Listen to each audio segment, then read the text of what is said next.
আসসালামু আলাইকুম। স্বাগত জানাচ্ছি আপনাকে এএনপি নিউজের আন্তর্জাতিক সংবাদে। শুরুতেই থাকছে সংবাদ শিরোনাম।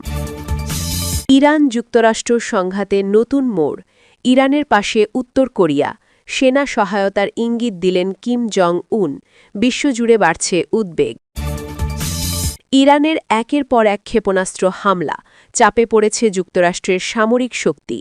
মধ্যপ্রাচ্যে বাড়ছে যুদ্ধের উত্তেজনা, বিশ্বজুড়ে বাড়ছে নতুন সংঘাতের আশঙ্কা।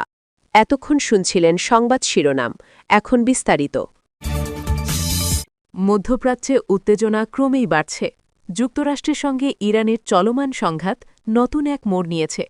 এই পরিস্থিতিতে ইরানের পাশে দাঁড়ানোর ঘোষণা দিয়েছে কিম জং উনের নেতৃত্বাধীন নর্থ কোরিয়া। তিনি স্পষ্টভাবে জানিয়েছেন, যুক্তরাষ্ট্রের বিরুদ্ধে লড়াইয়ে ইরানকে শুধু অস্ত্র নয়, প্রয়োজনীয় সেনা দিয়েও সহায়তা করা হবে। এই ঘোষণার পর আন্তর্জাতিক অঙ্গনে নতুন করে আলোচনার ঝড় উঠেছে। বিশ্লেষকদের মতে, এই ঘোষণা বিশ্ব রাজনীতিতে বড় ধরনের প্রভাব ফেলতে পারে। দীর্ঘদিন ধরেই ইরান এবং নর্থ কোরিয়া পশ্চিমা শক্তির বিরুদ্ধে অবস্থান নিয়ে আসছে, আর এই সুযোগে একে অপরের প্রতি সমর্থন আরও জোরালো করছে দুই দেশ। বিশেষ করে ইউনাইটেড স্টেটসের সঙ্গে উত্তেজনা যখন চরমে, তখন উত্তর কোরিয়ার এমন বার্তা পরিস্থিতিকে আরও জটিল করে তুলতে পারে বলে মনে করছেন অনেকেই। উত্তর কোরিয়ার পক্ষ থেকে বলা হয়েছে, ইরানের বিরুদ্ধে কোনো সামরিক আগ্রাসন হলে তারা চুপ করে বসে থাকবে না, বরং ইরানের নিরাপত্তা ও সার্বভৌমত্ব রক্ষায় সব ধরনের সহায়তা দিতে প্রস্তুত রয়েছে পিয়ংইয়ং। এমনকি প্রয়োজনে উত্তর কোরিয়ার সেনাবাহিনীও ইরানের পাশে দাঁড়াতে পারে বলে ইঙ্গিত দিয়েছেন কিম জং উন। অন্যদিকে এই ঘোষণাকে গুরুত্ব সহকারে দেখছে আন্তর্জাতিক মহল। বিশ্লেষকরা বলছেন, যদি সত্যি উত্তর কোরিয়া ইরানকে সামরিকভাবে সহায়তা করে, তাহলে তা আঞ্চলিক সংঘাতকে বৈশ্বিক সংকটে রূপ দিতে পারে।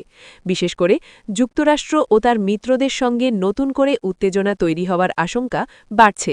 এদিকে মধ্যপ্রাচ্যের পরিস্থিতিও দিন দিন উত্তপ্ত হয়ে উঠছে। বিভিন্ন সূত্রের দাবি, ইরান ইতোমধ্যেই সামরিক শক্তি বাড়ানোর পদক্ষেপ নিচ্ছে, আর উত্তর কোরিয়ার এই সমর্থনের ঘোষণা ইরানকে আরও সাহসী করে তুলতে পারে বলে মনে করছেন বিশ্লেষকরা। সব মিলিয়ে আন্তর্জাতিক রাজনীতিতে নতুন এক অস্থিরতার ইঙ্গিত দিচ্ছে এই পরিস্থিতি। উত্তর কোরিয়ার সরাসরি সমর্থনের ঘোষণার পর বিশ্ব এখন তাকিয়ে আছে পরবর্তী পদক্ষেপের দিকে। অনেকেই আশঙ্কা করছেন, যদি কূটনৈতিক সমাধান দ্রুত না আসে, তবে এই উত্তেজনা আরও বড় সংঘাতের দিকে গড়াতে পারে। মধ্যপ্রাচ্যে নতুন করে উত্তেজনা ছড়িয়ে পড়েছে ইরান ও যুক্তরাষ্ট্রের মধ্যে সামরিক সংঘাতকে ঘিরে। সাম্প্রতিক সময়ে ইরানের পক্ষ থেকে একের পর এক ক্ষেপণাস্ত্র হামলার খবর সামনে আসছে, যা আন্তর্জাতিক অঙ্গনে ব্যাপক আলোড়ন সৃষ্টি করেছে। বিভিন্ন সূত্রে জানা গেছে, ইরান ধারাবাহিকভাবে শক্তিশালী মিসাইল ব্যবহার করে যুক্তরাষ্ট্রের বিভিন্ন সামরিক স্থাপনা লক্ষ্য করে হামলা চালাচ্ছে। এতে পরিস্থিতি ক্রমেই জটিল হয়ে উঠছে এবং বিশ্বজুড়ে উদ্বেগ বাড়ছে। ইরানের সামরিক বাহিনী দাবি করেছে, তারা অত্যন্ত পরিকল্পিতভাবে এসব হামলা পরিচালনা করছে এবং তাদের লক্ষ্য হচ্ছে মধ্যপ্রাচ্যে যুক্তরাষ্ট্রের সামরিক প্রভাবকে দুর্বল করা। একের পর এক মিসাইল হামলার কারণে যুক্তরাষ্ট্রের বিভিন্ন সামরিক ঘাঁটিতে সতর্কতা জারি করা হয়েছে বলে জানা গেছে। বিশেষ করে উপসাগরীয় অঞ্চলে অবস্থান করা মার্কিন বাহিনীগুলো এখন সর্বোচ্চ সতর্ক অবস্থায় রয়েছে। বিশ্লেষকদের মতে, ইরান দীর্ঘদিন ধরেই তাদের ক্ষেপণাস্ত্র শক্তি বাড়ানোর দিকে বিশেষ গুরুত্ব দিয়ে আসছে। সেই শক্তিরই প্রকাশ এখন দেখা যাচ্ছে এই ধারাবাহিক হামলার মাধ্যমে। প্রতিদিনই নতুন নতুন মিসাইল ছোড়া হচ্ছে বলে বিভিন্ন আন্তর্জাতিক গণমাধ্যমে খবর প্রকাশ পাচ্ছে, যা পরিস্থিতিকে আরও উত্তপ্ত করে তুলছে। এদিকে যুক্তরাষ্ট্রও এই পরিস্থিতিকে অত্যন্ত গুরুত্বের সঙ্গে দেখছে। মার্কিন প্রশাসনের পক্ষ থেকে বলা হয়েছে, তাদের সামরিক বাহিনী যে কোনো পরিস্থিতি মোকাবিলার জন্য প্রস্তুত রয়েছে।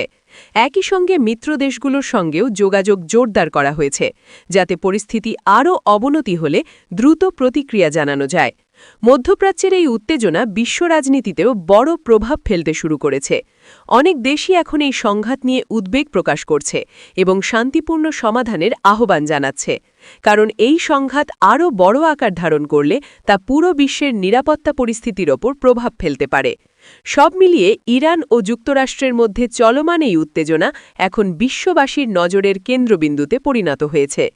একের পর এক মিসাইল হামলা এবং পাল্টা প্রস্তুতির খবরে পরিস্থিতি ক্রমেই অনিশ্চিত হয়ে উঠছে। আন্তর্জাতিক মহল এখন অপেক্ষা করছে শেষ পর্যন্ত এই সংকট কোন দিকে মোড় নেয় এবং কূটনৈতিকভাবে এর সমাধান সম্ভব হয় কিনা।